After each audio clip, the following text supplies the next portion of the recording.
how do you think Mike Brown feels that knowing that he's not the first option, he's not the second option, he's not the third option, he might be the fifth or sixth options, but he's expected to win the championship this year.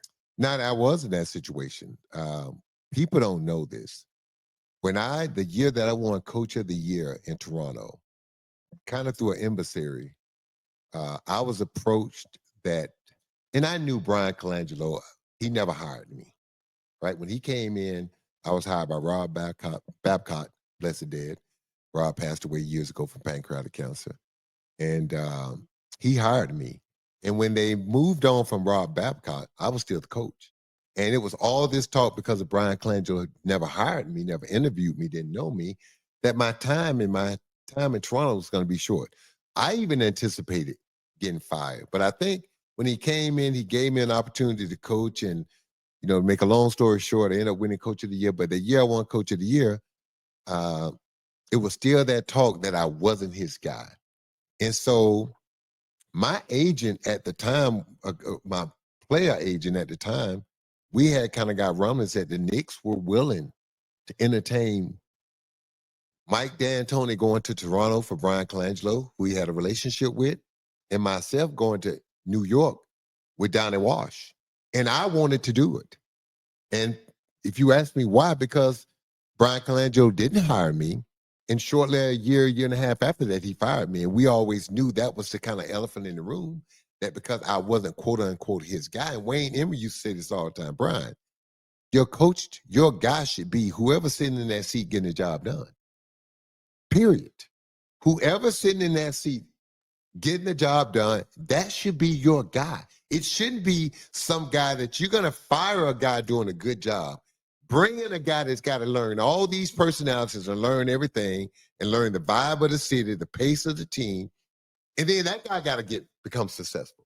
And so I would have been willing if it would have came out publicly, and he didn't want to do it. And he simply said to me, because it wouldn't look right from his point of view or through the public point of view, me winning Coach of the Year and then him swapping me for another coach. But my comeback to him was, you don't want me.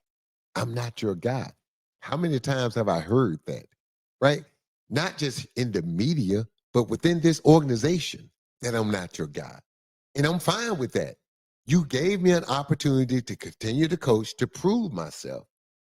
Now that and if me winning Coach of the Year and us becoming a playoff team and putting the first banner conference championship up there in the Raptors, if that's not good enough to earn your confidence and a little bit of your trust, then just go on and swap me out. Let me go to New York with Donnie Wash, who I played for Donnie, who Donnie traded for me back in the day, who I had a relationship with, compared to a guy that instead of working with me, trying to help me develop as a young coach and cultivate me and put me in an environment where I can grow and get better, you were always trying to cut my knees off. You were always trying to put somebody on the staff to spy on me. What are we doing?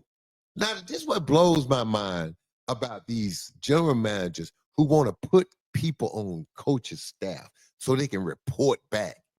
What are they reporting? Any and everything and who you are as a coach. I get to see 82 nights a week, 82 nights a year on that floor. I get to see how we communicate. I get to see how we play defense. I get to see how we play offense. I get to see what kind of men we are. Do we have mental toughness, physical toughness? Are we in shape? Do we respect the game? Do we respect the coach and coaching staff? Do we have a culture? All that is on display for 82 nights. Plus, when I was the coach, my practices were open to all people in basketball ops. I had one rule. When you came to my practice, someone was at the door, they gave you a practice plan of what we were going over that day. Printed out in detail, the time, what we were doing, why we were doing it. Had a practice plan every day. I had one request. No talking and no phones in my practice because I don't want interruption. I'm at work. This is my classroom, right? This is where the coaches and the players get better. That was it. If you was in basketball ops, whether you was a general manager or president, or were you an intern, as long as you worked within the basketball ops, you were welcome to practice. So what was I hiding? So what was the need to try to infiltrate my coaching staff by hiring someone that I didn't know and didn't trust, like these GMs do, and put them on the staff? It's ludicrous. It doesn't make sense. Why? Because who we are and who we're going to become as a team is on display for millions of people to see every night. So you're going to be able to judge who I am as a coach based on the team and how they operate on the floor. It don't get much better than that. See, Nadi, I can lie to you and tell you I'm going to do all these things, but at 7 o'clock, it's going to be on display. Words don't matter at 7 o'clock. It's how your team performs. So that's what I never understand about these general managers putting these guys on the coach's staff. All you're doing is creating an environment to make it harder for that coach to win. Let me give you an example.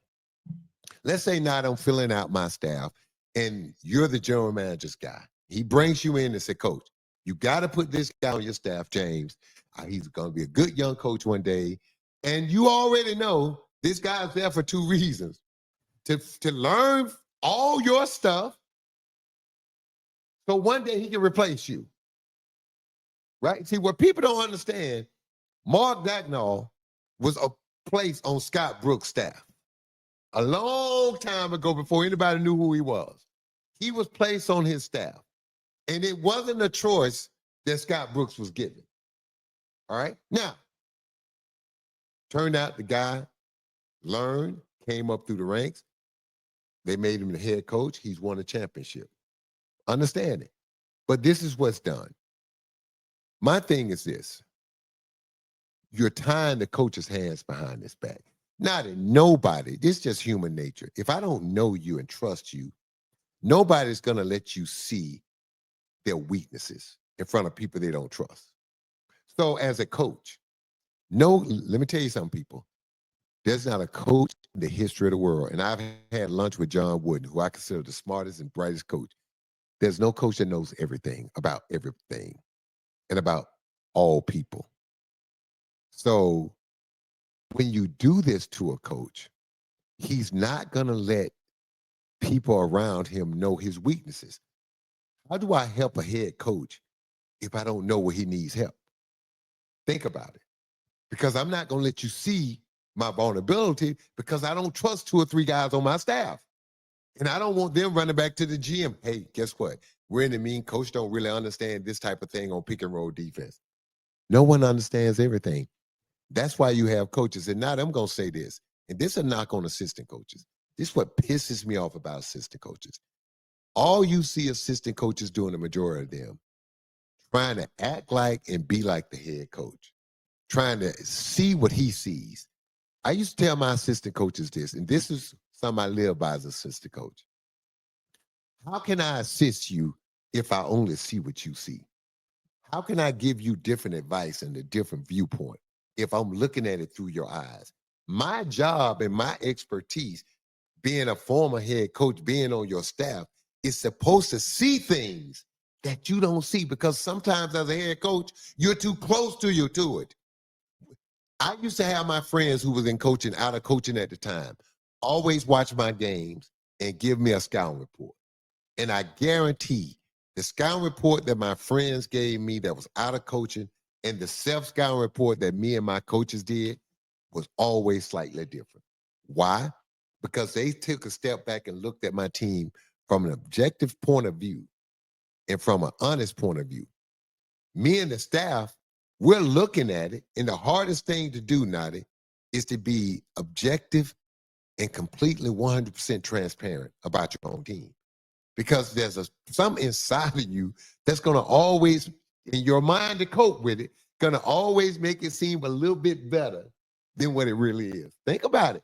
The way the human mind is designed, when all hell is breaking loose around you, when all 4 sides of the wall and the roof is burning, something in your mind tells you that it's going to be all right, right? So you always have that, and I guess God instilled that in us to keep that hope and to keep that drive and to keep you going and not to give up.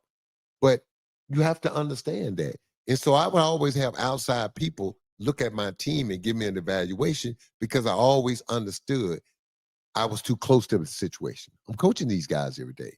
And so that's my pet peeve with assistant coaches.